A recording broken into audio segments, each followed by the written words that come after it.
തൃശൂരിൽ 5 വയസ്സുകാരന് മരുന്ന് മാറി നൽകിയെന്ന പരാതിയിൽ ഡെപ്യൂട്ടി DMOയുടെ നേതൃത്വത്തിൽ അന്വേഷണം ആരംഭിച്ചു. വരന്തരപ്പള്ളി കുടുംബാരോഗ്യ കേന്ദ്രത്തിലെ ഫാർമസിസ്റ്റിനെതിരെയാണ് പരാതി ഉയർന്നത്. നേരത്തെ ആ വാർത്ത ഞാൻ സൂചിപ്പിച്ചിരുന്നു.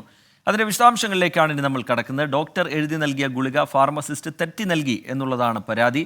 സൂരജ് സജി ചേരുന്നുണ്ട് വിവരങ്ങളുമായി തൃശൂരിൽ നിന്ന്. സൂരജ്, വിശദാംശങ്ങൾ.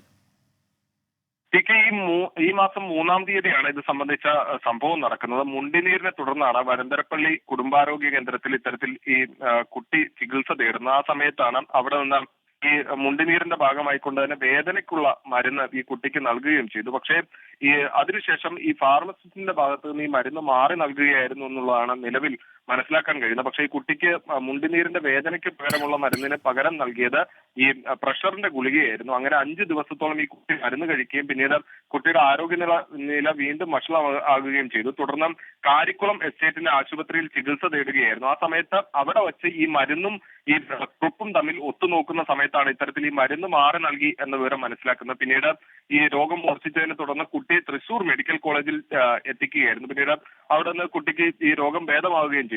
അതിനിടയിലാണ് പിതാവ് ഇത് സംബന്ധിച്ചുള്ള പരാതി നൽകിയിരിക്കുന്നത്. ഈ പരാതിയിന്മേലാണ് ഇപ്പോൾ DMO അന്വേഷണത്തിന് ഉത്തരവിട്ടിരിക്കുന്നത്. ശരി, സൂരജ് സജി വിവരങ്ങൾ നൽകുകയായിരുന്നു തൃശൂരിൽ നിന്ന്.